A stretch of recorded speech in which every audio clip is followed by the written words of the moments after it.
Niner fans, a third week of we can wear the smile again this week. I know. I've been checking out the social media and talking to other 49er fans, and nobody is saying nothing nice about this victory. And I think it's more about the worry and concern about going forward. Are we going to get better or what? I understand and feel your pain. I'm feeling it too. I just don't know what to say. Oh, I can offer one excuse though.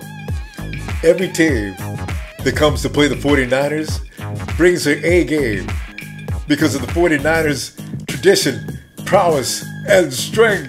Nobody wants to get embarrassed by the 49ers, so they tend to play a little better than they normally do. Now that has to be the truth. Also keep in mind, Washington is ranked number 10 in total defense.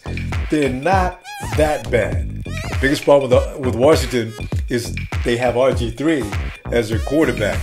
And do you know what my biggest concern was during the course of that game? When Alvin Smith drove him into the ground and he wasn't moving very much. Ray McDonald hit him. I mean, he was just getting killed. I kept thinking, get up, Archie. Get up. If RG would have got carried off, they would have brought in Colt McCoy. Colt McCoy can run an offense. We've seen him do it before. And Colt, from what I understand, remember during the game when they said Colt McCoy sat down with defensive coordinators and told them everything that he could about how the 49ers set up their offense? I think that may have had a little bit of effect on that game as well. I'm not going to stay long. I just want to holler at you because we got the game coming up in Thanksgiving. The apex of our season as 49er fans with the rival Seattle Seahawks coming in soon. The one thing, though, I did take away from watching that stupid game, quarterbacks like RG3, also Cam Newton is another victim. Russell Wilson, not so much this year, more so this year than last year. And also our very own Colin Kaepernick. These are quarterbacks that rely upon their athletic prowess when in trouble situations, and defenses are now designed and engineered to stymie the run more than they did in the past. And that stifles a lot of offensive efforts by the 49ers. This is why I believe that this year in particular, legendary quarterbacks like Peyton Manning, Tom Terrific, having a wonderful year, Ben Roethlisberger, these guys are all having stellar seasons when recently these are the guys that had no mobility and they were getting creamed. That has changed. The pocket passer is back, which is very, very worrisome because when a quarterback sees that 8-man front coming in, I mean, that box is all stacked up and here they come. The offensive line can't keep that out. So, of course, Kaepernick, he's been sacked this time, I believe, at this point in the season more than he was all last year. This is very worrisome.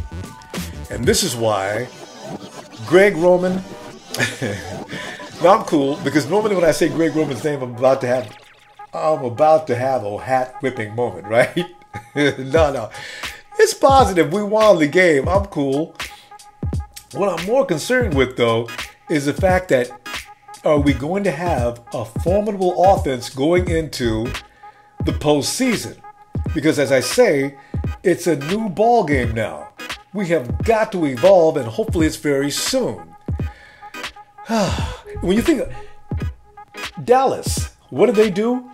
Tony Romo was getting killed, and yeah, he was in the hospital, last year, and he had a back operation before the postseason started.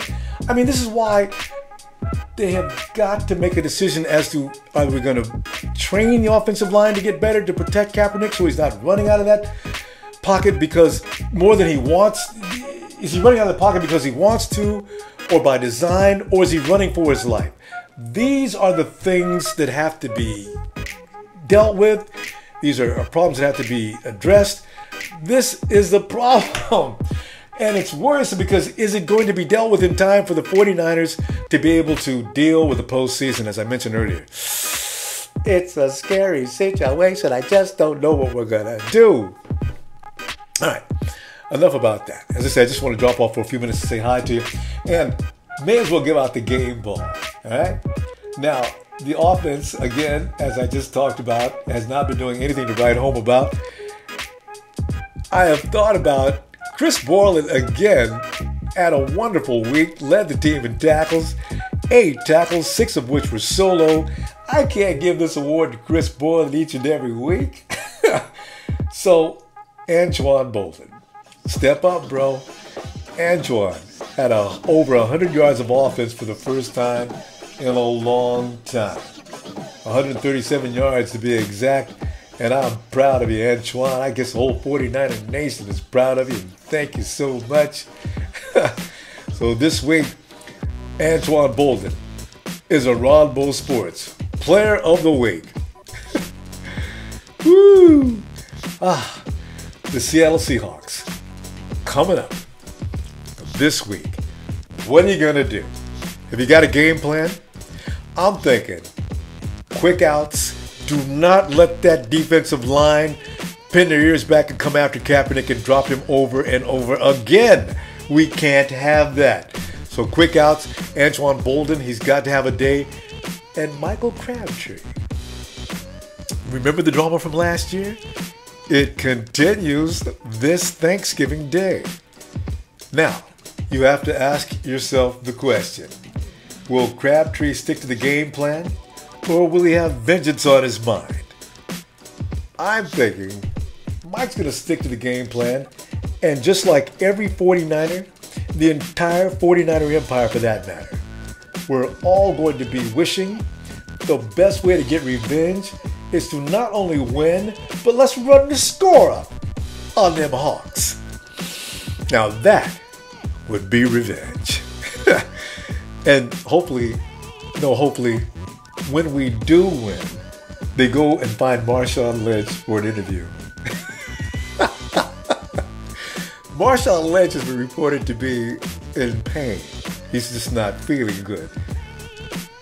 No mention of injury, so I have no idea what that means. If anything, I think Marshawn sustained some kind of a mental injury. His brain has been rocked. What was with that interview last week? Every question they ask him, the same stupid answer. This is why I hope the 49ers win and they come and ask Marshawn a question like, Marshawn, it seems the defense was focused on stopping you today. What are your feelings on that? Yeah. Marshawn, you have fallen a game behind your rival enemy, the San Francisco 49ers. Your thoughts on that? Yeah. Marshawn Lynch, you are an idiot. Absolutely. I am happy about the fact that we are 7-4, and I am so predicting a win for this weekend. Ooh, and wait, before I do anything else, let me thank my subscribers. I love you. Thank you so much. And the conversations, I'm loving it so. And to my Instagram fam, you know I'm coming to talk to you in just a few minutes. I love you, and you know who you are. Twitter. Facebook. My Facebook family. Listen, I've got a new page. Come on over. Just type in. You don't need to be a friend of mine until you come and introduce yourself. Just type in Ronbo Sports. Come on over, introduce yourself. Let's talk. We can talk in length there more so than we can here, all right? Come on over, say hi. You know I love you. You're a 49er family member. 7-4. I bought it. Got a cake for the seat. Yeah, man, I tell you what. I'm going to get this puppy open right now and enjoy this cake before saying, I wish you were here so I can give you some of this. You know what I'm saying? Woo! And I know, you got to love the red and white box, too. It's going to be good. I just know it. Oh, God, yes. Chocolate, baby. Listen, happy Thanksgiving. I'll see you after the game because this is going to be a victory. 7, 6, 5, 4, Book it. 3, 2, 1. You'll never have the sacred stone. Oh, this you crazy mother.